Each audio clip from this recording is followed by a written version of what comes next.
everyone, and welcome to the September 12th, 2022 City Council work session and meeting of the Eugene Urban Renewal Agency. I am really excited to have a room full of people today, so it's great to see all of you counselors back and staff back after a little break. We have a lot of work to do, and it's great to be in the room together to do that work.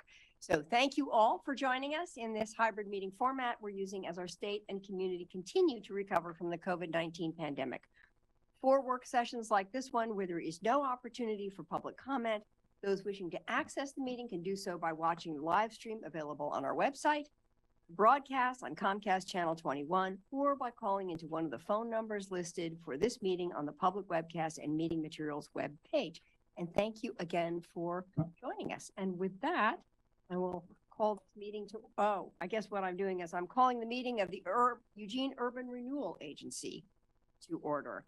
And with that, I will turn it over to City Manager. Thank you, Mayor. It's good to see everybody. Good to be back from break. Felt like it was a long August, at least for me, not for everybody probably. Anyway, often our first work session is something that we had to bump from July. So that is true in this case. And I'm happy to invite this team and invite Will Dowdy to introduce the topic. Good evening. I'm Will Dowdy, the Community Development Director. Thank you for this opportunity to be with you this evening. I'm here with Amanda D'Souza and Maurizio Badalico from our finance team. This is part 2 of a series responding to a council poll, which asked whether one or both of the plans should be amended to fund additional projects. With that as our topic, part 1 was earlier this summer with Ann Fifield. It resulted in direction to work on a downtown project list to inform future downtown urban renewal conversations. Now, the geography of that downtown plan, or of the downtown plan and our work on this project is larger than just the downtown district. It embraces all of downtown, and that actually captures the west side of the Riverfront Urban Renewal District, which we're here to talk to you about tonight.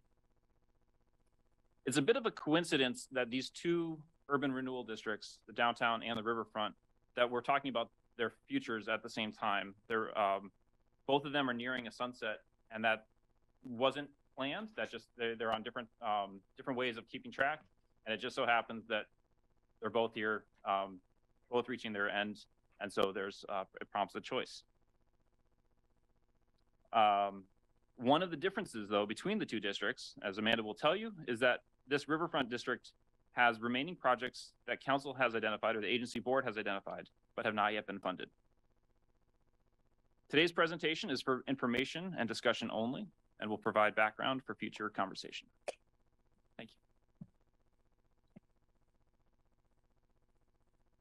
Thanks, Will. So today's work session is going to focus on providing the current status of the remaining Riverfront projects and the overall Riverfront Urban Renewal District. The information we provide today will be important for the agency board to consider as you decide on the future of the district. As Will mentioned, today is for information and discussion only. You'll have an opportunity to provide direction later this fall. If you were able to visit the Riverfront Festival this summer, you'll have had the opportunity to see and experience firsthand the progress the agency and city have made in transforming the downtown Riverfront site into a place the community can finally access. Urban renewal has been the primary tool for realizing the vision of bringing downtown to the river.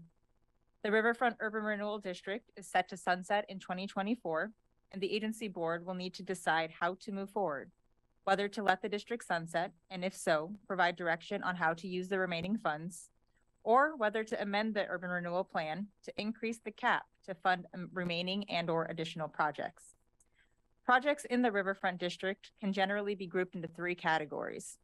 First, projects that have been funded and completed, such as the park and infrastructure, have literally reconnected downtown to the river and have set the foundation for the future development projects. Second, projects that have been funded but still underway will continue to progress in the coming months with the plaza design process and the construction at the 8th and Hilliard intersection. The third category, projects that are planned but not yet funded, are the subject of today's work session. At your last 2 work sessions on the Riverfront Urban Renewal District, we discussed 4 projects that are uniquely important to the success of the Riverfront, but still had an outstanding funding need. Since we talked to you about the district last year, The plaza received funding from the state and is currently in the design process. The three remaining projects, affordable housing, the steam plant, and mobility options and parking, are still in need of investment in order to move forward. I'll briefly touch on each of their current status. With the community's strong desire to have the downtown riverfront be inclusive, the agency's investment in affordable housing brings a measure of housing equity to the forefront of this project and is an important factor in the overall success of the riverfront. The board set aside a parcel for an affordable housing project, shown here in yellow, and identified a specific target of 75 units at or below 60% of area median income for the future project. There are three key pieces needed in order for the downtown riverfront affordable housing project to move forward. First, council or the agency board needs to decide whether to invest in the project. The required project criteria need enough flexibility to be competitive for state funding sources, and the agency needs to partner with the developer. Attachment B has important information to consider that impacts these three pieces, and for today, I'll briefly summarize a small bit of it. As you know, affordable housing projects are complex, and we expect that this project's feasibility will face challenges as well, such as changes in the affordable housing funding environment, rising construction costs, and the urban design context, which inherently is a more expensive type of construction. In recent months, with the rising interest rates and construction costs, we've seen how volatile the affordable housing landscape is. Developers that have already locked in funding sources are seeing their gaps grow by multiple millions, putting their projects in jeopardy. With these challenges, and assuming the project will be able to obtain other funding sources like state tax credits, it's expected the downtown riverfront project will need a subsidy in the range of $1.5 to $5 million. Attachment B has a funding summary table that outlines potential sources for the subsidy, including considerations of timing and opportunity costs for each source. The next project is the steam plant. The agency board approved terms for the sale and redevelopment of the steam plant to the Dream Plant Development Team at the January 26th work session. These terms included the use of urban renewal funds for asbestos abatement, systems development charges, and permit fees, estimated to be about $1.5 million. Last fall, the Dream Plant team estimated that even after accounting for the urban renewal funds and their other sources of investment funds, the planned redevelopment had a remaining financial gap in excess of $5.2 million due to significant cost escalations. That number is now almost a year old, and since then, construction costs have continued to rise, so we expect this gap has only increased. Since the agency board approved the terms in January, we've learned the state opted not to allocate funds to the steam plant. We are still working with the team to identify funding, but as of now, we've exhausted potential leads that could meaningfully reduce the gap. The team has already accounted for opportunity funds, federal historic tax credits, and private financing and equity in their financial model. In addition to the redevelopment funding needs, the costs to maintain and protect the building are increasing at a significant rate due to the amount of criminal activity at the site. The longer redevelopment takes, the more at risk the building is. The last of the three projects is mobility options and parking. The downtown riverfront redevelopment efforts will significantly increase the amount of people accessing the downtown riverfront area, creating a need for more mobility options and parking. The city's multimodal strategy for community access to the site includes improved access for people walking, biking, riding transit, and driving, and more information about that strategy is in attachment D. With the success of the Riverfront Festival, we saw how multimodal accessibility to the site is possible. However, that strategy involved a lot of coordination and programmatic elements to encourage other modes, such as offering MGO, shuttles, and bike valet. Parking is part of the mobility options package. We expect that implementation of other options may reduce the need for parking. We expect there to be a need for more parking as the neighborhood is built out, at least in the medium term, to support visitors to the park and steam plant, and during high demand times like nights, weekends, and special events. At this time, we don't have specific projects. However, mobility enhancements that involve physical improvements are eligible for urban renewal funding. If opportunities to improve mobility options are identified or a location is available for parking investment, council or the agency board will have an opportunity to discuss it in more detail. I've summarized the status of the remaining projects you've previously discussed, and I'll now hand it off to Maurizio to discuss the current financial status of the Riverfront District.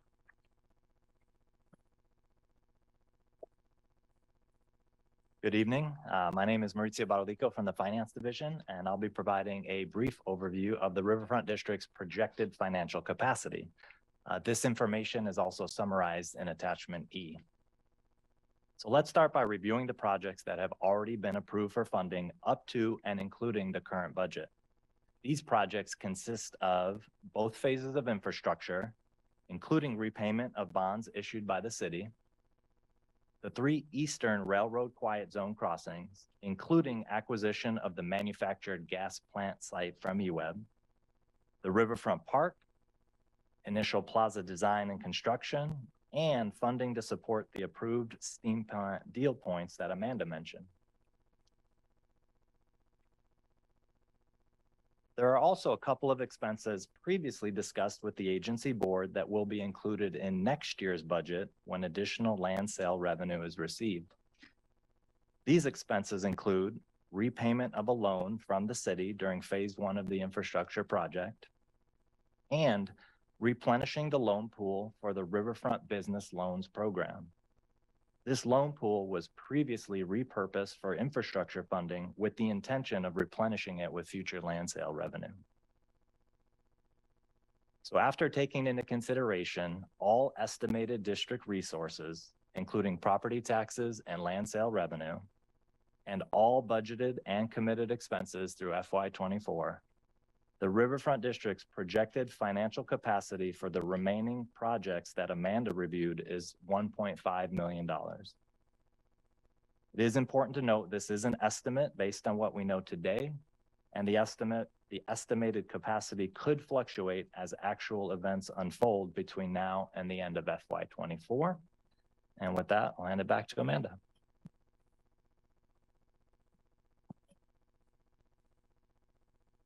The council poll had several technical questions about the district. It was established in 1985 and is set to sunset in June 2024. The current spending limit is $34.8 million, and we are approaching that amount. The current size is 245 acres, and the boundary can be expanded by approximately 5 acres. Eligible projects include public improvements, land acquisition, and redevelopment support. In order for urban renewal funds to continue to be used in the Riverfront District beyond 2024, you'll need to initiate a Type 1 plan amendment. This amendment is a 4 to 6 month multi-step process with public outreach, communication with overlapping taxing districts, and several touch points with council. To retain the current level of revenue generation, council will need to give its final approval of an amendment no later than January 2024. Which means an amendment would need to be initiated about 6 months prior to that, around July 2023. The scale of a potential plan amendment could vary. Council could choose to amend the plan to only fund the remaining projects, or consider a broader amendment to fund other projects, or take on a larger scale redevelopment and investment strategy. More information about the plan amendment process is in Attachment F. Given the funding available and the remaining projects, direction from the agency board is needed in order for the 3 outstanding projects to move forward. As we mentioned, today's work session is for information and discussion only. The agency board will have an opportunity later this fall to consider whether to not amend the plan and direct the agency director to return with draft options for the 3 discussed projects that work within the current projected agency funds of $1.5 million and either includes other funding sources or reduces the scope of projects as needed, or you can direct the agency director to initiate a plan amendment to give the district the financial capacity to finish these projects or consider introducing other eligible projects. And with that, I'll hand it back to you for discussion. And as a reminder, today is for discussion only, and you'll have an opportunity to take action later this fall. Thank you so much. It was helpful to actually get a second chance to read this packet since it was postponed the first time, and I was reading it. Oh, that's familiar. I remember hearing about this before. So thank you. Very useful information. I'm opening the floor for counselors who may have questions or comments. Counselor Randy and then Greg. Thank you, Mayor, and thank you Okay. very much for the presentation. That was helpful. Question I've had all along with this since we started talking about the potential U of O land swap that would add 8 acres to the riverfront. Would that then be included in the Riverfront Urban Renewal District, or would that be a separate entity? The acres that the city could potentially acquire, Yes. those are already in the district. Oh, they're already in. Okay, great. Well, that takes care of that. The affordable housing financial gap, we're seeing a range. You're projecting between 1.5 and 5 million. The 1.5 million left in the fund would obviously cover the low end. So we don't have any ideas for the upper end of that, or? So the attachment B has a number of funding options. Yeah. There, we could potentially package some together, but there are opportunity costs. The way the housing implementation pipeline took into account those sources, they've kind of already allocated that, like, oh, that could be used for 50 units somewhere else. So using them for this would mean it's unavailable outside the district. Outside, got it. So basically, you don't have a recommendation for that. You're just giving us options at this Yeah, point. yeah. Okay. And I think that's it for now. Thank you. Thank you. Greg? Yeah, so in plain English, what do we mean by urban context? I can speak to that one. The urban context for the affordable housing is just that when you're building in a downtown location with the expectations that have been put upon this district, construction's more expensive. So you've got taller buildings, a more compact site, less room for the construction workers to work and park right around the site, more elevators, more concrete and steel than you would if you were in one of the less urban parts of the city where affordable housing can also be built. And is this kind of the final location we're trying to nail down for the affordable housing piece? Because I know that it has moved around 3 or 4 times now. This is the spot that council has selected. So we're done with moving, right? Until we move it. Until we move it again. If we had any other reason to move it, we would bring it back to you for consideration. And where are we at with working with private development partners for this project? Like, are we talking to Homes for Good? Who are we talking to in terms of St. Vinny's or somebody like that would be have the capacity to come in and partner with the city and then do what they do? So that's about a couple steps ahead of where we're at right now. And so it would be up to council or the agency board, because the agency board owns it, to decide how they want to dispose of the property. That's per the policy that council and the agency board adopted a few years ago. Staff is recommending a request for proposals process, which is the standard process we use for affordable housing projects. And so through that process, we would identify a private developer who would lead it. And the last question I have is, can you provide some more clarity on what the private developer is going to need or wants from the city in terms of the steam plant? Right now, it's essentially they have an additional financial gap of 5 million, or that's probably gone up now. So without closing that gap, the project is just not feasible. I thought it was more than that originally. We were talking about something around 9 million, right? I don't think we've had 9 million. The number they gave us last year was that 5.2 million, but the costs have gone up. So we expect it's gone up. I don't think they've run construction numbers in the past few months. And one of the ways that we would have to close that gap from our side of the coin would be for us to extend the urban renewal district or raise the cap. By raising the cap, you would have the opportunity to generate more revenue, which you could then choose to allocate towards the steam plant project. But would that take us out a little bit further in terms of the payback? I'm talking about because right now we're scheduled to sunset the district very short, very soon. So my question is are we looking, and I know you're not making a recommendation, it's something we have to decide amongst ourselves. Are we really looking at extending the district maybe 2 or 3 years in order to possibly fund part of that project or a piece of the project in collaboration with the developer? I think if I'm understanding you correctly, then yes, the extending the life of the district and raising the spending limit in the district, those two actions together, which could be done through an amendment process together, that could give you money to invest in the steam plant. I think right now the district is generating something like $2.5 to $3 million, approximately a little over $3 million a year. So a $5 million gap works out to about 2 years. There's always borrowing costs and other things that go into those kinds of calculations. So Maurizio is always cautioning me to be careful about how adding up numbers, but in general, it would be those two actions together, extending the life of the district and raising the cap. Okay. Okay, thank you. Claire? Thank you, Mayor. Thank you for the presentation. I have a few comments and questions. So I'm confused on the affordable housing. I thought William and Dame was gonna be the developer on that. When did that change? Initially, that was one of the options that we talked about, and they had a lot of interest in it. At some point, we negotiated with them an opportunity for other developers to other affordable housing developers to be able to qualify for that.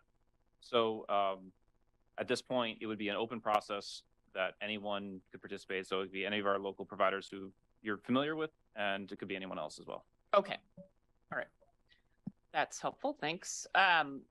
So for me, this is definitely a priority project for the district. And I recognize the dynamic that, you laid out in the AIS, that the home and the other potential affordable housing money is, kind of earmarked, like these projects are in the pipeline over here, and that the agency could be what closes the gap for this project. So I think that's important. I noticed you laid out, a couple of scenarios. One is to stick with the 75 units. One is talking about 75 bedrooms. I would be sticking with the units. We need the 75 units, not just 75 rooms for people. So the steam plant, not sure where I'm landing on that in terms of, Councilor Evans is raising the idea that we raise the cap, extend the life of the agency. So I'll have to give that some thought, but the vandalism is disturbing. We maintained that property for very specific reasons, a historic part of our city, and to see it getting trashed is upsetting and disturbing. I don't have great response to that. And then the fact that we're having to throw money down this rabbit hole of trying to keep people out of there, since it's not a developed site. So that's a real conundrum. On the parking, so, I think we demonstrated, and I know it was a big lift, but we demonstrated that we can service that area with thousands of people, and people can figure out how to get there because we also provided different options. So I think for special events and high demand times, we just need to be thinking creatively about how we continue to do that work. What I really don't want us to do is to overbuild the parking to accommodate the high demand times, because then we're just paving our natural area for something that then is vacant when it's not a high demand time. So we've got to calibrate that really closely. We have parking garages. People can park in the parking garages downtown and be shuttled, not just by EMBO. We've got pedicabs we could contract with. We have lots of resources, and we could use the current infrastructure we have to service that area. Thank you. Thank you. Yeah, Greg, I know you want a second. Anybody want a first who hasn't had? Okay, Emily and then Alan. Thank you for this report. This is such a complicated subject. I'm not in favor of urban renewal, but I'm certainly in favor of these projects. I think the affordable housing in this area is critically important because if we don't have it, we'll have gentrification. It will only be rich people there. And I think we need to step in right now where it's at least a small possibility to keep it open to more income levels. I'm wondering if 75 units is all studios or if it includes some multi-bedrooms. If it was just for studios, I think multi-bedroom units are desirable because otherwise we just have singles in this building. And I think just like mixed income, we need a mixed family size, mixed ages. Otherwise, this is going to become extremely exclusive. So regardless of whether it's urban renewal or other funds, I think it's a priority. So I hate to take away money from other areas of the city. It's all important.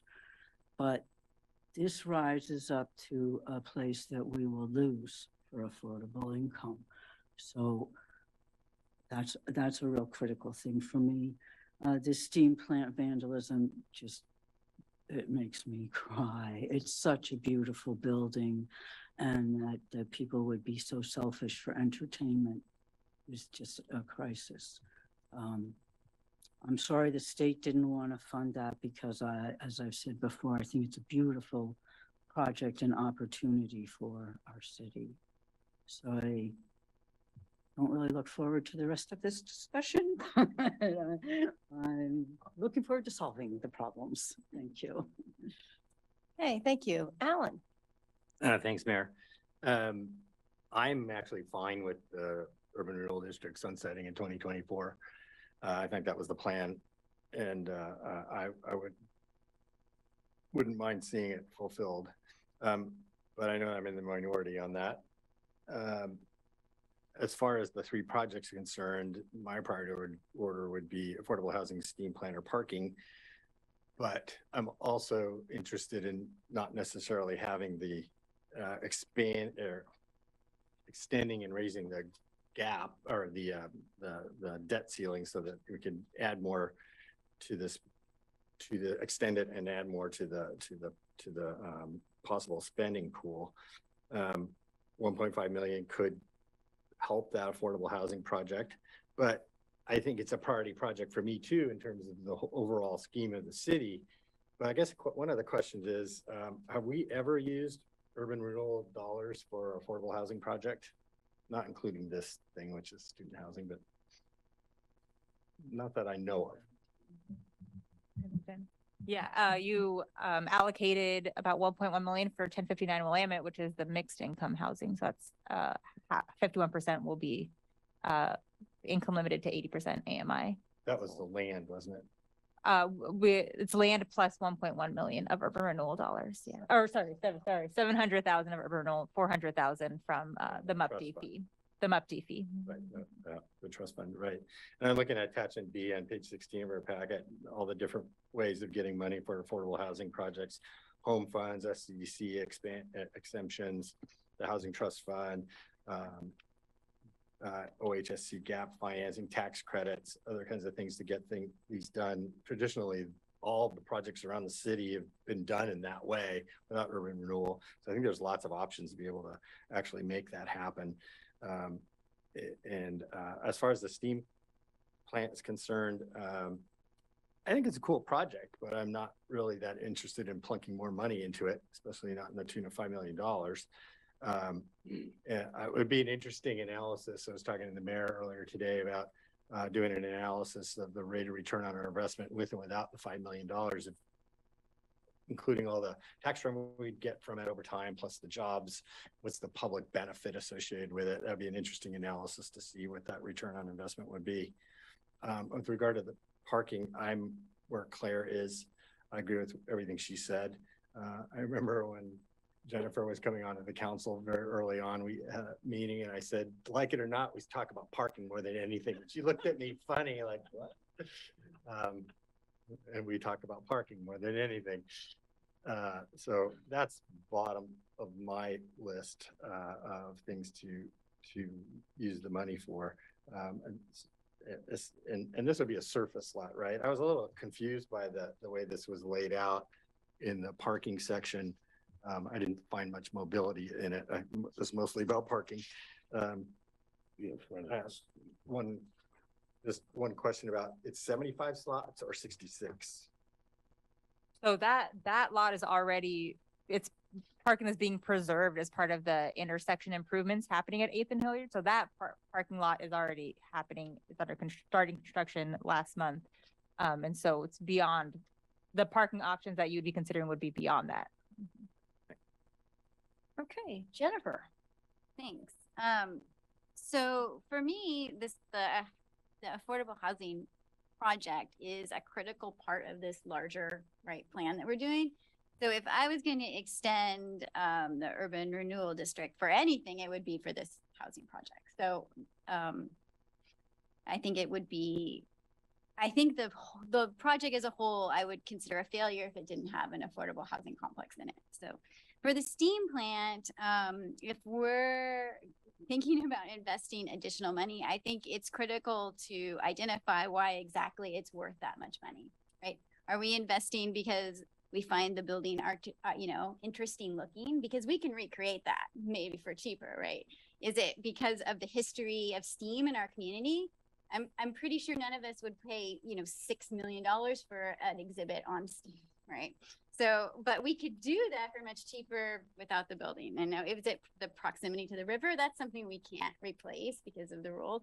So, or is it a combination? I'm not sure that the components are there to make it worth that huge of an investment. I mean, I was comfortable at the lower level. Like that makes sense to me. It's fine. But this much higher number makes me think this may be something we need to move on from. And that will be sad on a certain level, but also we have a whole community that has needs. So, and I'm with Alan and Claire on the parking and mobility issues. There's probably things that would be nice to have, but they're not priorities for me that would make me consider extending. That's it. Okay, thank you, Matt. Thank you. Mayor, I'm channeling former Councilor Pryor by going last and have the advantage of hearing everyone's input. I want to bring up the negotiations and conversation that we had asked city manager to engage with the University of Oregon on our behalf in regards to the parcel of land that Councilor Groves referenced, the acreage that would be this side of the river adjacent to the steam plant. And I'm going to start calling it the dream plant. Downtown, riverfront, education, arts, multimodal. I hope that catches on and folks can say it easier than I just did. Steam plant, dream plant. I have a lot of heartburn over, as I expressed then, and I'll express now, over using any land that we absorb for parking.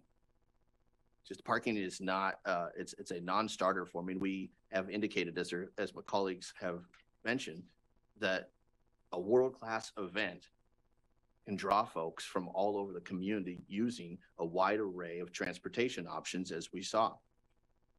A dream plant done right, and that entire area expanding affordable housing opportunities so it doesn't become gentrified and available or open only to the affluent among us.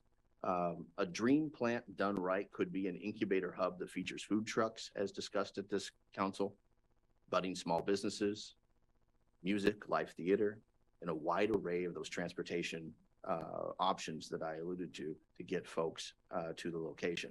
I'm on the fence about either of the options, the binary in front of us, return or don't amend the plan or initiate an amendment, because I want to see it done right.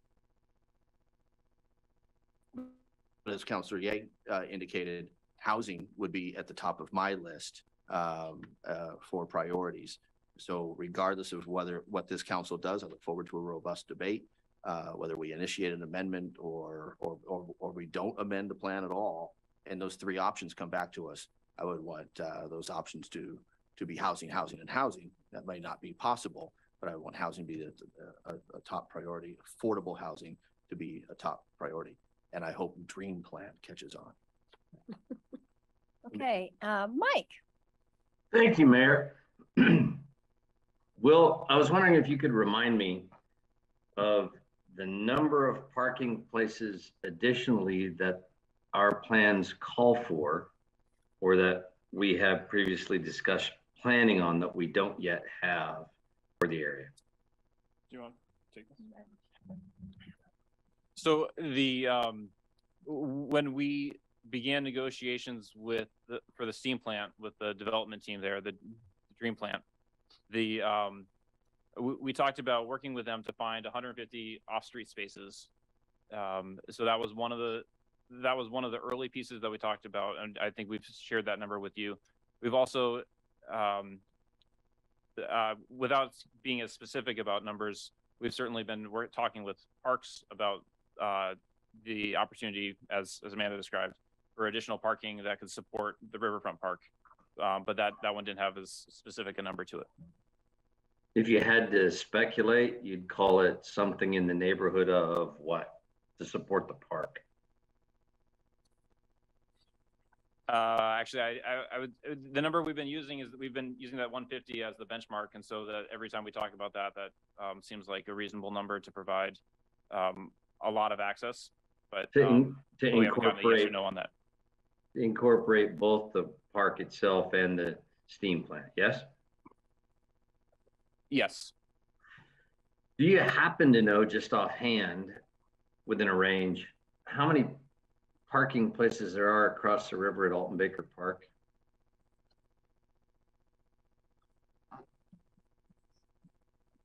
You may know better than I do. I would guess there's about. I don't actually. That's why I'm asking. I'm guessing there's about 100, 200 in that main lot there, but then there's others on the north side of the Canoe Canal and around that area. Okay, thank you. Okay, I have 3 counselors who want a second round, but I'm going to jump in, and then I'm also going to give you a little bit of a caution around time because we have another big topic to discuss. So if your second rounds could be very brief, but I just want to make a couple of comments. And so what I'm understanding about the shortfall of funding or the need for funding to do any of these projects, I'm with my colleagues in the priority of affordable housing. I also consider the steam plant a priority, and I'll go into that in a minute.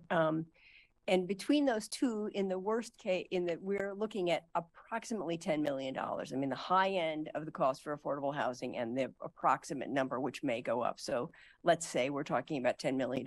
And so what you're suggesting is potentially we would raise this cap to something in the range up to $45 million. Is that kind of, are you thinking about a number? Is it premature to suggest what that number is and what the compression issues are associated with that?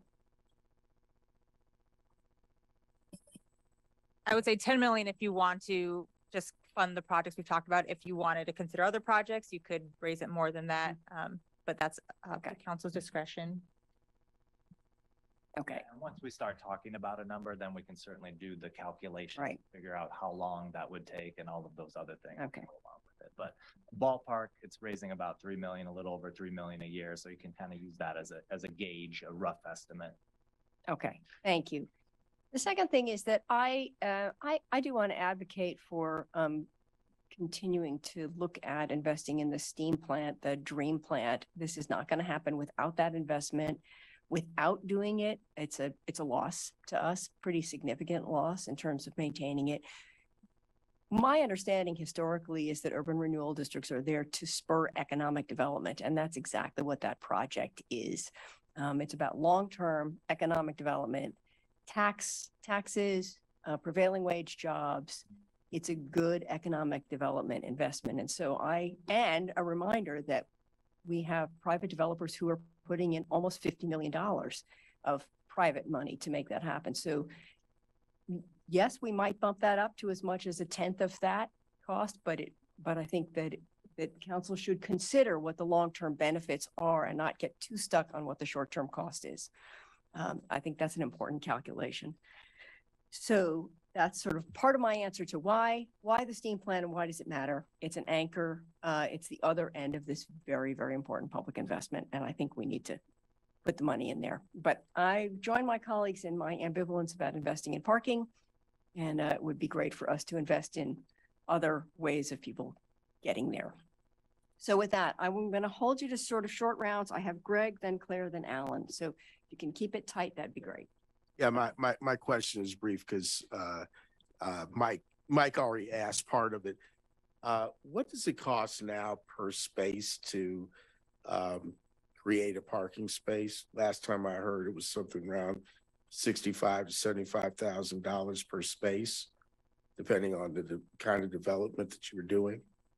Is that what we're looking at? Or are we looking at something more since supply chain issues have come up and all the rest of that?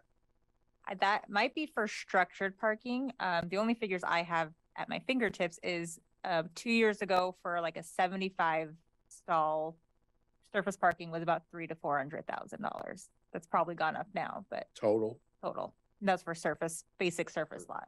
And we would be looking to locate the majority of that parking in front of the steam plant, correct? Or somewhere in that proximity? So the steam plant, they fit as many spots as they can on the property, which is about 25. We don't have any other locations identified right now for additional parking. If we did, we would bring it back to council. That's buy land. Or land? Okay, Claire and then Alan. Thank you. Yeah, just a couple of thoughts. So on the steam plant, I guess I tend to agree with the mayor in thinking about this as an investment, and I agree that urban renewal dollars are the correct type of investment for this kind of project. And I'm open to considering how we work to fill that gap and how much of that gap we should pitch in to cover, right? Like, I don't know that it should all be up to us, right? But I'm open to that conversation. But really, I raised my hand for a second round because I really want to second what Jennifer said about, I would also consider the redevelopment of the site a failure if we do not build the affordable housing. I think the inclusion of the affordable housing was part of what created the landscape of acceptance to say, we're going to redevelop this with high-end, expensive, exclusive housing, right? And the fact that we committed to building an affordable housing project as part of it is a super important piece of trust that we need to keep with the public. Okay, thank you. And Alan. Yeah, I'll throw my hat in with that. I think it would be a failure if we didn't have the affordable housing part of it, but there's lots of ways to get affordable housing other than urban renewal dollars. So my understanding is the steam plant proposal is a hotel, right? So Dream Plant might be the name for it, but it'll be a different reason than you were talking about. I still think it's kind of a long shot, especially with the funding gap, and they can get it from the state legislature. And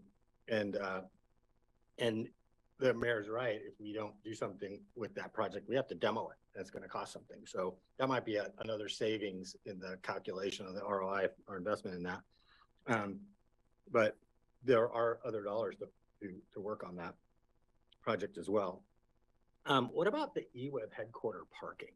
That's involved with the sale of that property, but there's a lot of parking there that's existing. And is that potential for some double duty depending on what happens with that building?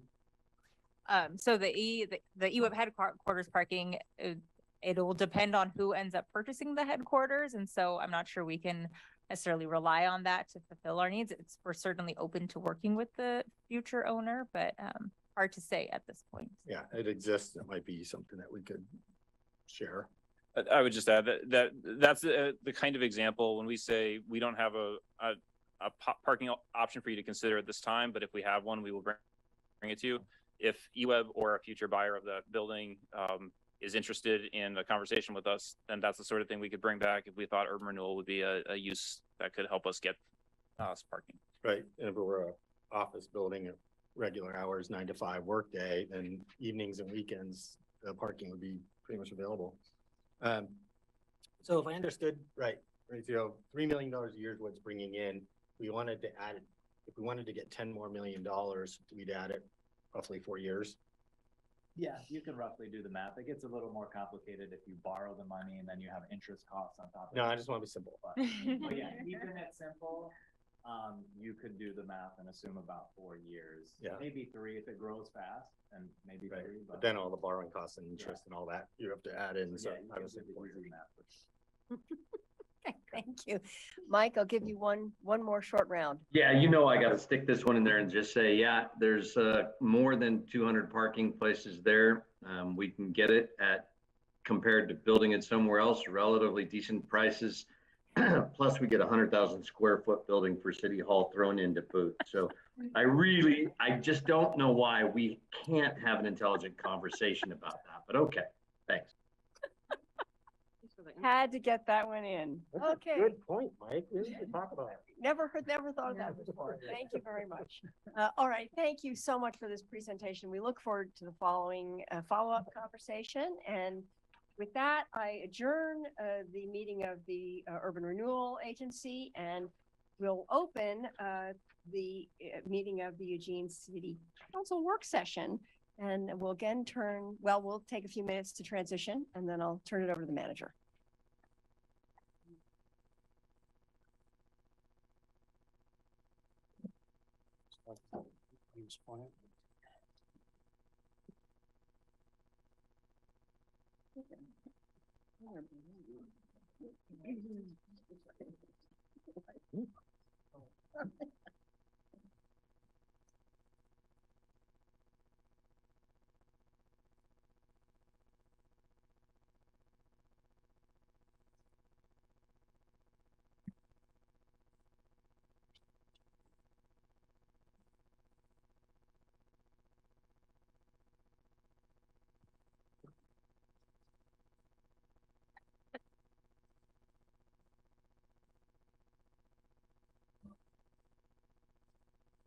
Looks like we're pretty close to go, so I'm just gonna jump in. The climate friendly and equitable communities overview is the plan for tonight. This is some, as you know, some legislation, administrative legislation that came through executive order from the state. But we talked a lot, there was a lot of sort of talk about what's happening with this, what are the requirements, and we thought it would be good to have one big overview as we start to sort of get into implementation as we go through the fall. So Heather is our project manager, I think. She's gonna lead the way and help us understand what's happening. Thanks, Sarah. Right. Look and make sure. So good evening, Mayor and City Council and those watching online. My name's Heather O'Donnell. I'm a senior planner with the Planning Division, and I'll be providing the bulk of the overview tonight on the state of Oregon's new rules called Climate Friendly and Equitable Communities, or CFEC. Joining me in the presentation are Lydia Bishop, the Building and Permit Services Division Manager, and Rob Innerfeld, the Transportation Planning Manager. So as reflected with this joint presentation, and as you'll see in the presentation throughout, the new rules overlap with a pretty wide variety of city projects and program areas.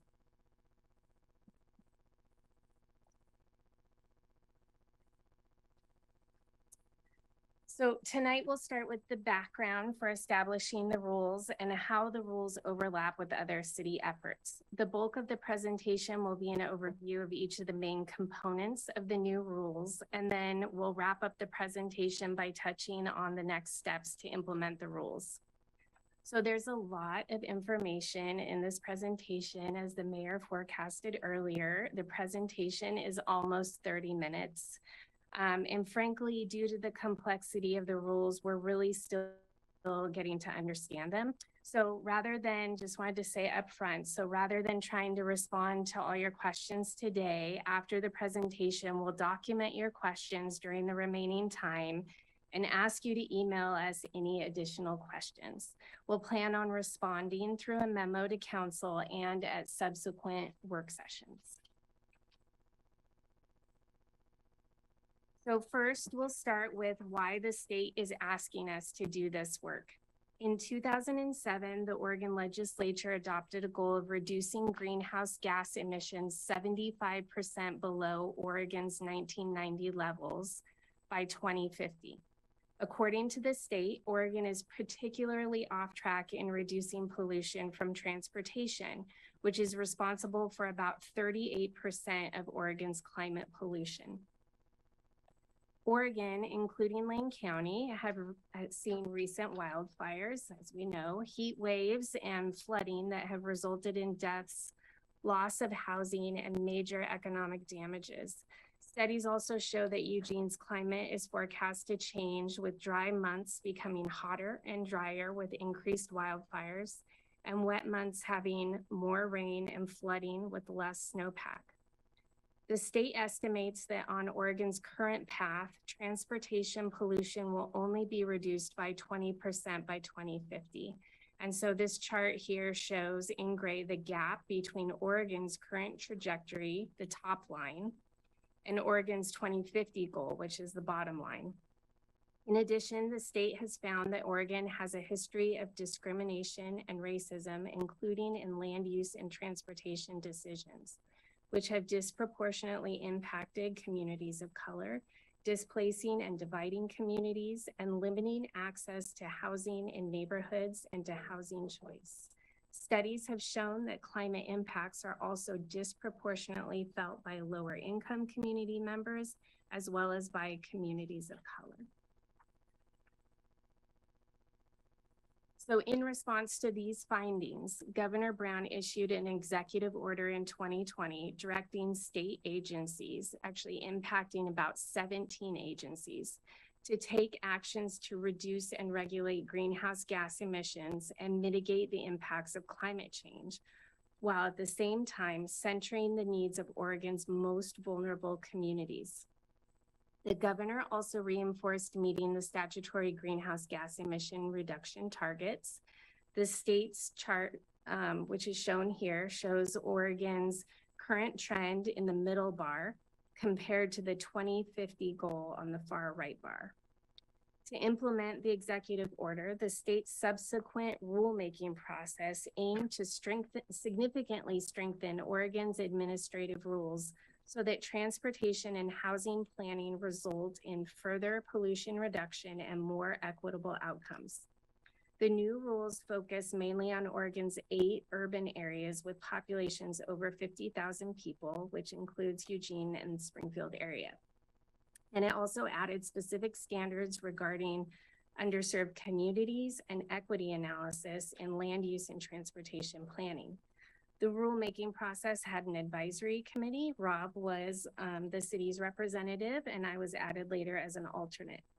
The rulemaking process is now complete. The state adopted temporary rules in May. They somewhat revised them and adopted permanent rules in July, which were then processed by legal staff, and the final rules were just published at the end of August.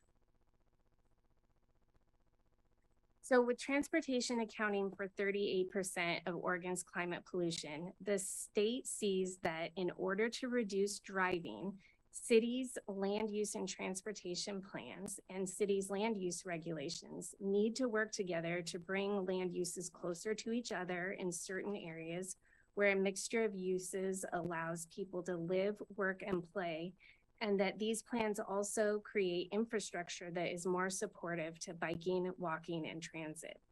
At the same time, the rules require that when plans and regulations are updated to reduce pollution as required, they also do so in a way that increases housing choice and creates more equitable outcomes, ensuring the needs of historically marginalized populations are met in an equitable and inclusive way. So to achieve these goals, The framework to grow in a compact, pedestrian-friendly manner must first be set in the policy documents of the Envision Eugene Comprehensive Plan, which is our long-range land use plan, and the Transportation System Plan, which is the transportation element of the comprehensive plan. Zoning is then used to implement these policies. So for instance, areas are zoned to indicate where greater mix of uses should develop, such as with our zoning for downtown. Zoning development standards, also called land use regulations, are also used to require development in certain areas like downtown to be more compact, resulting in more capacity for housing and jobs, and to have more pedestrian access and amenities. The state rules we'll be discussing today will require changes to our long-range plans, zones, or development standards to achieve the emissions reduction and equity goals. So if all of this sounds somewhat familiar, that's because the city has been moving generally in this direction for years. However, not with the same deadlines or the specific provisions that are now required. In fact, it's pretty important to acknowledge that these new rules will be a huge lift for the community and for staff. They're a lot to digest. They're pretty complex. They will be felt citywide. The effects will be felt citywide. And it's an unplanned multi-year work effort that the state has directed us to do expeditiously. While we recognize we also have a lot of big projects that are already in progress right now. That said, as shown on this slide, Eugene has a history of working towards climate resiliency, compact walkable development, housing affordability, and equity. So for example, Eugene's climate recovery ordinance includes a goal to reduce greenhouse gas emissions on average by 7.6% every year. The 2035 Transportation System Plan and Envision Eugene include strategies for 20-minute neighborhoods. Those are areas where residents can meet most daily needs without having to drive.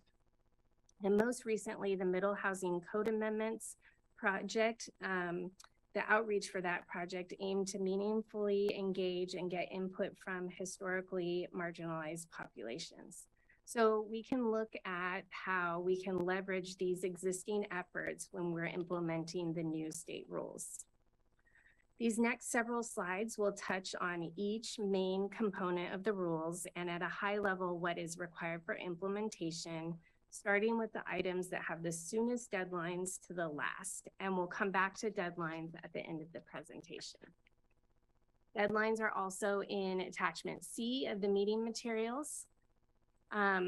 This presentation is an overview. As mentioned in the AIS, we will not be including staff recommendations or significant detail, although there's going to be a lot of detail. That is anticipated to be provided at future work sessions on those specific topic areas. With that, I will turn it over to Lydia. So somebody mentioned parking. So we're going to talk about parking. So as Heather mentioned, we're starting with the rules with the most immediate implementation deadline, and those are rules that relate to off-street parking requirements. Some changes which reduce or eliminate parking minimums for some uses automatically go into effect December 31st, 2022 with no code changes. Additional mandates focused on eliminating minimum parking requirements must be adopted into the land use code and be effective by June 30th, 2023. Today is just a brief overview of the parking rules, and I neglected to introduce Reed Berner, who is sitting over there. Reed is our technical expert. He's the land use supervisor in BPS, and he and I will be returning on September 28th with more detail on these rules and to request initiation of a land use code amendment. DLCD indicates that the rules are designed to improve how parking areas are developed, to decrease heat island effects, increase walkability, and promote compact development. The rules require simplifying redevelopment of parking lots and shared parking, and parking areas over a quarter acre have additional requirements, including solar panels, canopy trees, and pedestrian-oriented design features. The rules set a maximum number of parking spaces that can be provided for some uses in specific areas. And our Eugene Code does currently have maximum parking for non-residential uses, but we'll have to review it to make sure that it complies with the state rules. And we'll also have to adopt maximum parking limits for multifamily housing that has more than 5 units. And there are additional requirements related to reporting and parking garage design that will go into effect once our population reaches 200,000.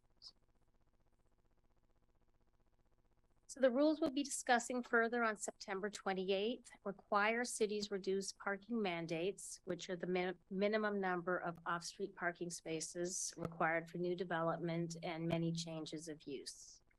This doesn't mean that new parking won't be built. Parking instead will be driven by market demand and lending requirements rather than the city dictating how much is required. So there are 2 options for how we reduce our parking mandates. Depending on which path we choose, there are additional requirements for complying with the state rules. So the first path is simply to eliminate off-street parking requirements minimums citywide. So there would be no parking minimums anywhere. If we do that, then we're complete. The second path is a multifaceted approach with additional options for compliance. These include adding parking space credits, requiring multi-unit developments to unbundle parking, limiting or eliminating minimums for some uses in certain areas, adding more priced on-street parking spaces, and so much more. This slide just covers a portion of the requirements included in this multifaceted approach, but it illustrates the level of complexity of this option. And the second option also may only apply to a very small portion of the city, as the rules require eliminating parking minimums within a half a mile of frequent transit corridors, including corridors with regularly scheduled bus service. And we'll have a map that will illustrate that when we come back. Regardless of the path chosen, the state's intent is to eliminate parking minimums to the greatest extent possible. I'll also note that some of the parking rules will apply to properties within the urban growth boundary, but outside the city limits. So Lane County will also need to adopt some rules within these areas of the UGB. In addition, the state has adopted a goal that 90% of new vehicles sold annually are electric vehicles, or EVs, by 2035. So to promote the use of electric vehicles and the charging infrastructure they need, the new rules require some new developments to provide charging capacity for a portion of their parking. And that is by providing conduit, but not actual charging facilities. So as of July 2022, the building code has now been updated to require charging capacity be provided for at least 20% of parking spaces in new multi-unit buildings with 5 or more dwellings, and new commercial buildings, and then mixed-use buildings as well. The climate-friendly rules increase that to 40% for multi-unit buildings of 5 or more dwellings. Commercial-only buildings stay at 20%. The rules also do not require these regulations to be adopted, the electric vehicle regulations, but we anticipate amending the land use code so that developers are aware of this requirement as early as possible. The new rules aim to reduce dependency on single occupant vehicles by requiring cities to designate and zone for what the rules call climate-friendly areas. These are urban mixed-use areas that have or are planned to have a greater mix and supply of housing, jobs, businesses, and services, higher density, and have high quality walking, biking, and transit infrastructure. Climate-friendly areas are similar to other local planning concepts that we have here, like nodal or mixed-use development. Envision Eugene's key transportation corridors and core commercial areas, and the 20-minute neighborhood concept I mentioned earlier. The first step for climate-friendly areas is for Eugene to develop a study of potential locations. That analysis must show that there is enough theoretical capacity in one or more climate-friendly areas to accommodate at least 30% of Eugene's existing and future housing needs. Downtown may be the only area we need to meet this target, or we may have to identify additional areas. Climate-friendly areas must also meet certain criteria, like allowing a mix of uses, have no maximum density, have a specific minimum density, specific building heights, minimum area dimensions, services, and so on. Vehicle parking, more parking is also discussed here. Like the citywide options, you can either eliminate required off-street parking minimums in climate-friendly areas and within a quarter mile of those areas, or do a multifaceted approach, including reducing some required off-street minimums, doing more on-street parking programs and other tools. The climate-friendly area analysis will be both technical, as just outlined, and will also be qualitative. The work must include an engagement plan and an equity analysis that engages underserved communities and identifies potential impacts to those communities from climate-friendly area planning, such as displacement issues. Eugene is required to adopt one or more climate-friendly area into our long-range plans and adopt any necessary land use regulations to enable the intended mix of uses, the housing capacity, and the walkability consistent with the minimum standards in the rules. In the future, UGB planning must incorporate any adopted climate-friendly areas. We must demonstrate that enough climate-friendly areas are still zoned to accommodate a rolling 30% of Eugene's housing needs as we grow. So for instance, if UGB expansion is warranted at some point in the future, additional climate-friendly areas may then need to be designated. This provision doesn't take effect for several years though. And I will turn it over to Rob. Okay, thanks. And the next slide, Okay. please. Thank you. So I'm going to talk about scenario planning. The new rules require certain jurisdictions to engage in scenario planning, including the Eugene Springfield area. And this is a process for considering alternative plausible futures to see how different choices might affect different outcomes in terms of greenhouse gas emissions and other outcomes. In this case, the rule requires cities and counties to develop and ultimately adopt a preferred scenario plan of future land use patterns and transportation facilities that together will reduce greenhouse gas pollution from light vehicles while also reducing inequities from past transportation and land use decisions. Now, however, it's a little different. I just told you what the rules are for the state metropolitan areas, but just for our metropolitan area, because in 2015, we developed a voluntary scenario plan in response to legislation at that time to do scenario planning that was similarly aimed at how the region could reduce transportation-related greenhouse gas emissions as it grows. The rule allows us to select that scenario from 2015 and adopt it. And that scenario, which we could go into more detail at a future date, is pretty consistent with our transportation system plan. And unlike the requirements for other areas, it doesn't really delve into land use. It's more focused on the transportation side. So they're kind of letting us off the hook a bit because we already have this scenario that was selected before, but that was not adopted because we were not required to adopt it at the time. So after adoption of the scenario plan, future amendments to land use and transportation plans or to the land use code must be consistent with the adopted scenario. All right, so moving on, the rules also require revisions to the land use regulations that govern how buildings and development are designed in order to create an environment that is more friendly to walking, biking, and transit. So citywide, our land use regulations must create a connected transportation network for walking and biking, such as with maximum block lengths and that auto-oriented uses are designed to be compatible with pedestrians.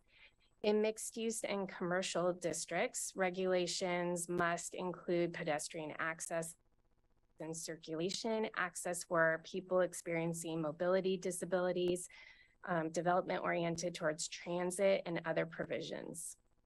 Residential neighborhoods must have regulations that allow for what's called slow neighborhood streets, such as through the use of building setbacks and building orientation.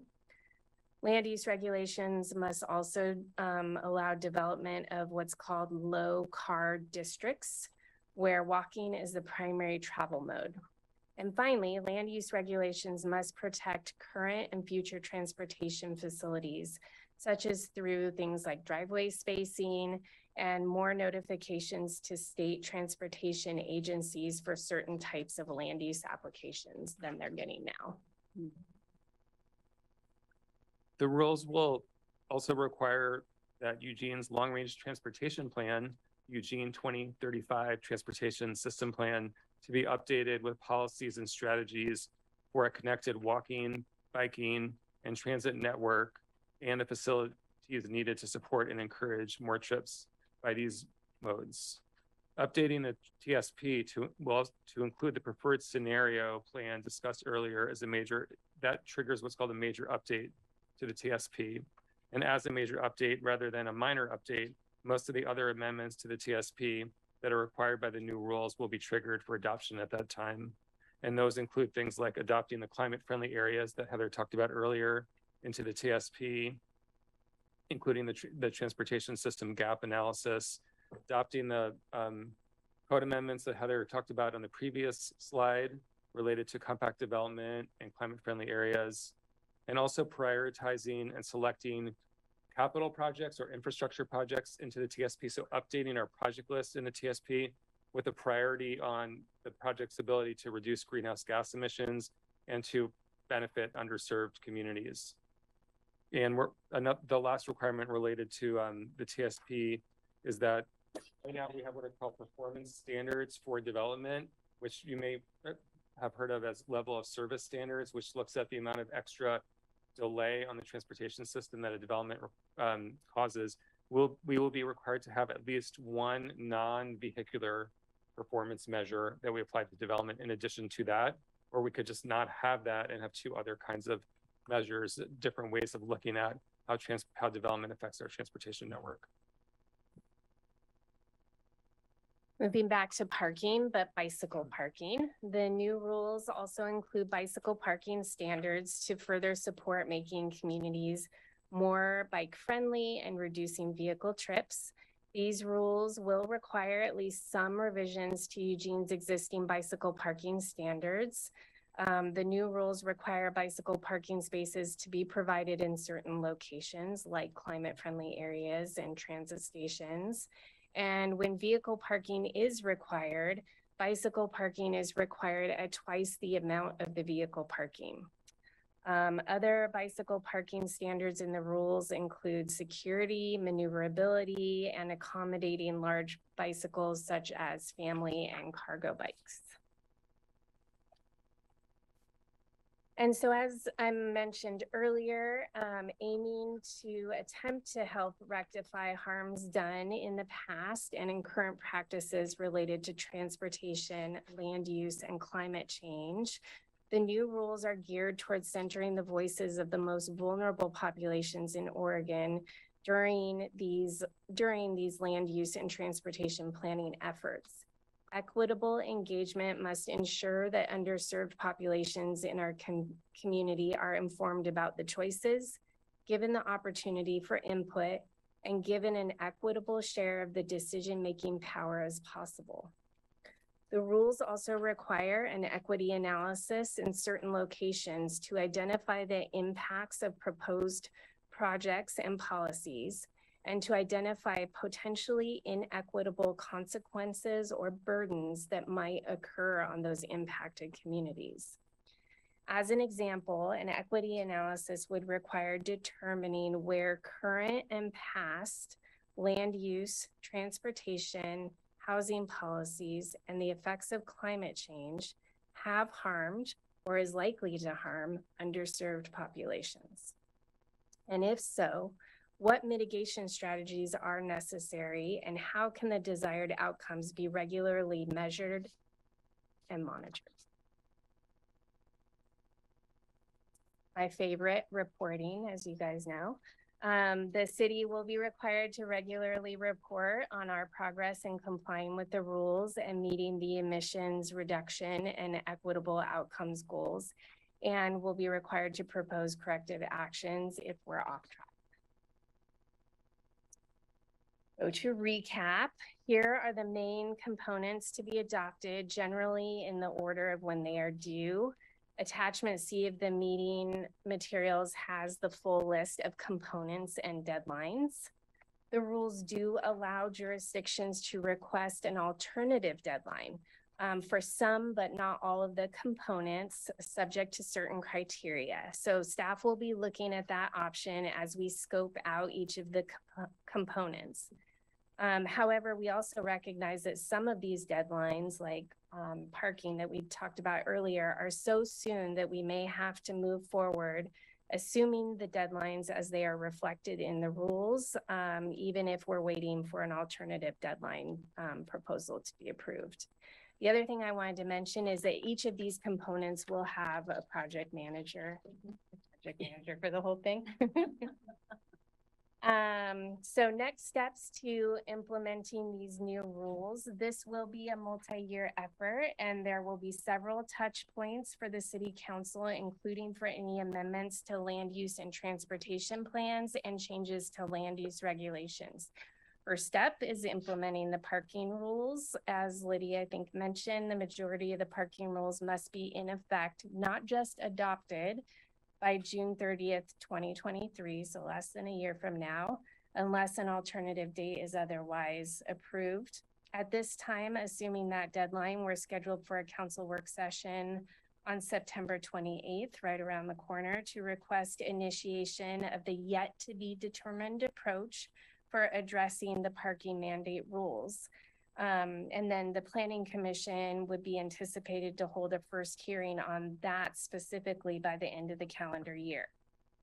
Staff will continue scoping the implications and costs for all these different components.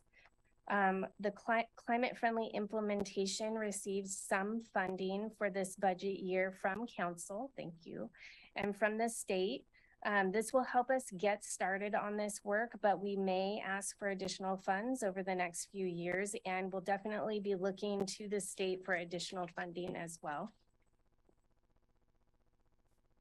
So we know this was a fire hose of information. We feel like it's a fire hose. And you may have a lot of questions. The rules are complex, as you may have seen from your attachment. And they've changed a lot over the rulemaking process. So as I mentioned, since staff are still getting to understand the rules and with the limited time remaining tonight, we'd like to gather your questions and then ask you to email us any additional questions. We'll probably have to do some research to respond. So we'll plan on doing that in a memo to council and also at subsequent work sessions. Thank you. Oh, wow. Thank you very much for going through a lot of information very succinctly. And I just want to thank you for taking this apart in bites, because it is so overwhelming for us to try and just listening to you and thinking about all of the other existing plans that we have in place in the city and how they relate to this new rule is kind of overwhelming. So I just appreciate your effort to sort of take it in chunks, and my heart goes out to you, Lydia, having to figure out the parking so quickly. So I have Mike and Claire and Randy and Alan. Okay. Thank you very much. My questions are for the city manager initially. And Sarah is there, yes? Yeah, I I'm can't right here. see. Excellent news. Thank you. I was just hiding under the desk. Yeah, I suspect. My understanding is that this new edict will put at least $10 million a year to the city to pay for And any state funding for this is not yet identified or allocated. Is that correct? I'd have to ask Heather and the team what we've estimated at the cost. Is that correct? We did some really early estimates, that were not fully fleshed out. But Rob, can you talk about what has been, allocated from the state? Well, not really, but I can tell you the Oregon Transportation Commission, I believe, allocated $15 million for like the transportation system planning element of it. And one of the reasons why they Just for us or for the state? That's 15 million for the entire state, not just for us. Yeah. The reason they're not making us do the full scenario planning effort, I think, was to save money. So that's why they're letting us adopt the previous one if we choose to do that. Yeah. But it would be fair to say that this is going to cost us multi-millions of dollars, right? Yeah. I think that's very fair. We're still trying to figure that out. And I think there's another cost, which is it's also their deadlines mean the same people that are working on all of your other priorities that really matter to you are now going to have to do this to meet those deadlines. And that's the part that I think is really, really challenging, is it just moved all of this up. Even if it's a priority to do some of these things through climate recovery ordinance, the state's rule didn't really take into account all the other things happening in the community to do the same things. So. I'm going to ask you the hard question now, Manager. I want to know who decided, and I mean who specifically, that council wouldn't have this discussion on this stuff until after the rulemaking was complete. I don't think that there was ever like a conscious it was just more of a timing of when can we get on the council calendar. So it wasn't I guess I would be responsible for that, but I can say it was never do we do it before the rulemaking or after the rulemaking? It's just when we were able to get here. I asked this question just because I want to get my facts straight at some future point. And I'm not trying to hammer on anybody, but I honestly don't know between you and the mayor who sets the agenda and has the decision to, how it goes. That's why I'm asking. Yeah. And so but it would have been one of you that decided the council shouldn't discuss this in full until after rulemaking was done. Is that correct? No, there was never discussion about let's delay this until rulemaking is done. When this popped up, you had Forgive the form of my question. I apologize. Yeah, no, that's not how it worked out. I think it didn't rise to the level of council. You thought we should have a council discussion because, as Heather just mentioned, quite a bit changed during rulemaking. Yeah. So that's part of it. It's hard to know where we were going to land. We tried to send you information by email, letting you know, hey, this is what's happening. Here's where it's coming. And this is just when it made sense to come forward with a work session.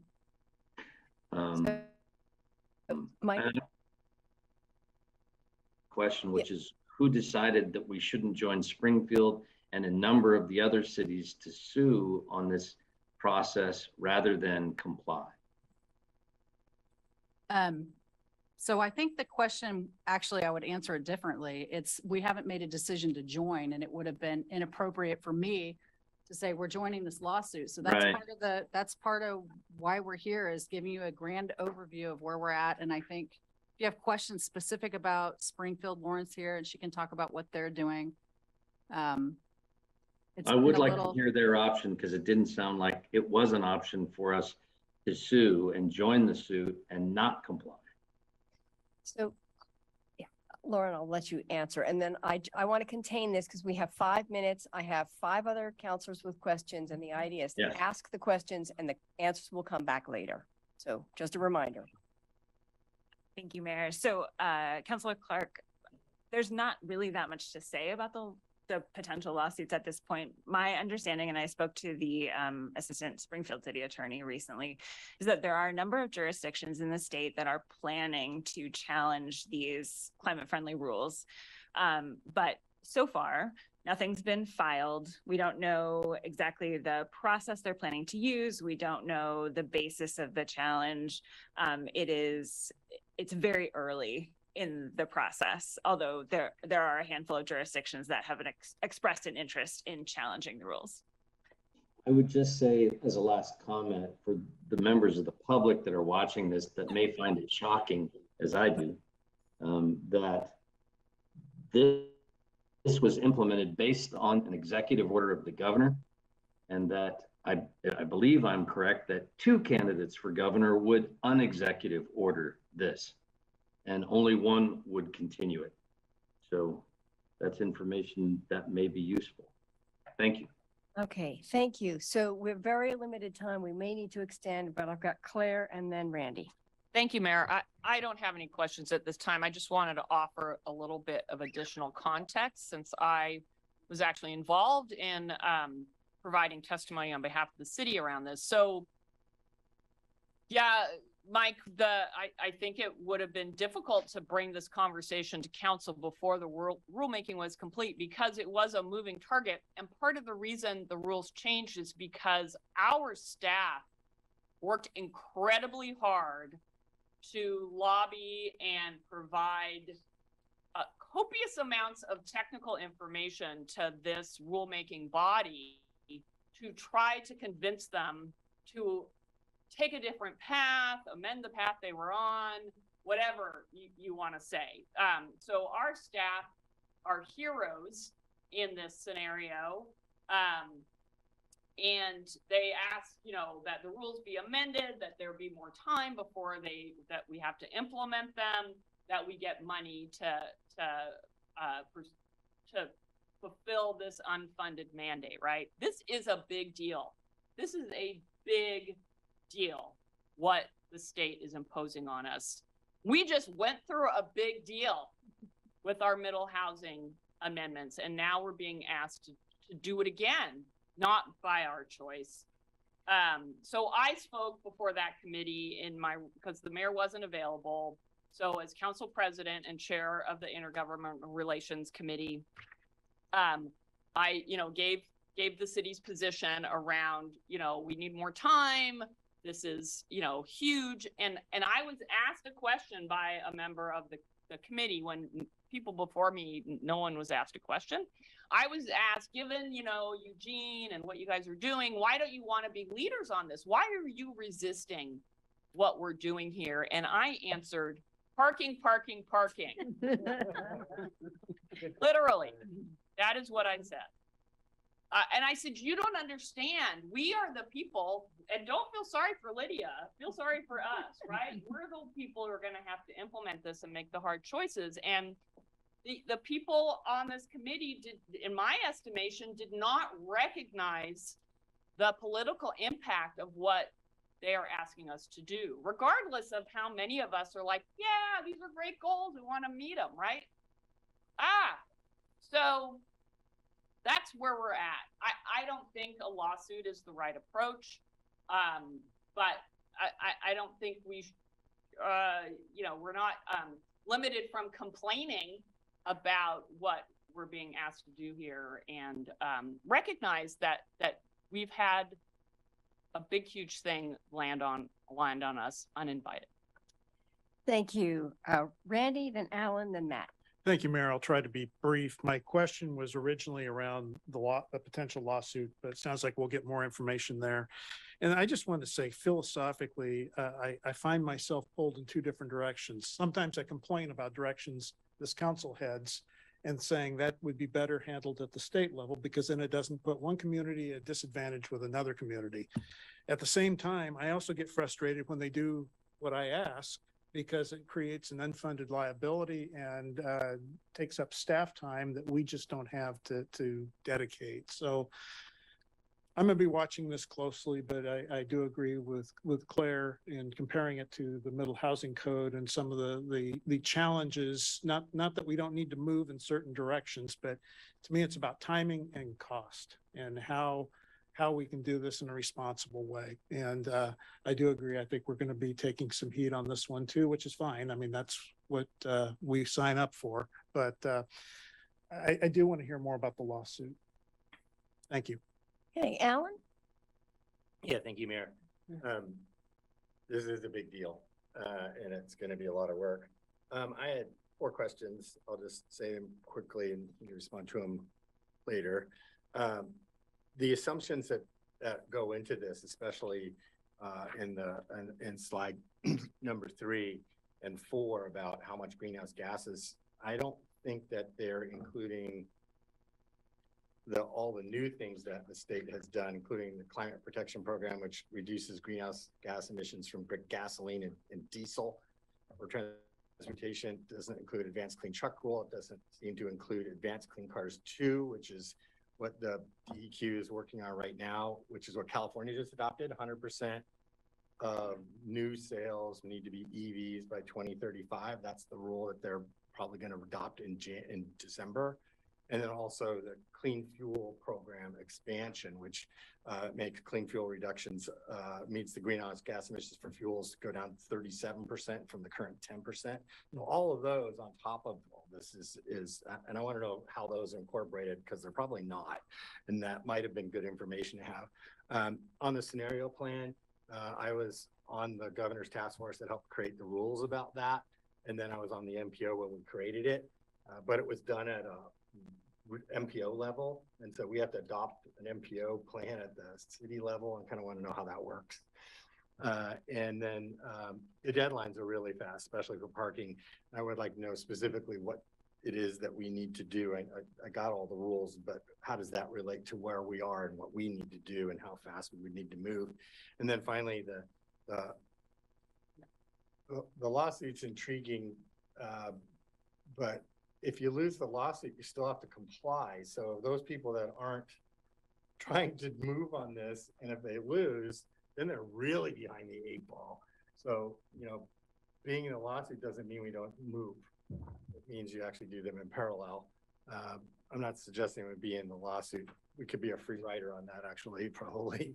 But I'd like to know how that actually works in terms of timing of what we need to do and the end product of a decision on the lawsuit. That's it. Yes, no Okay, question. thank you. Matt? Thank you, Mayor. Rob, I'm very interested to explore the scenario plan from 2015. Thank you for sharing.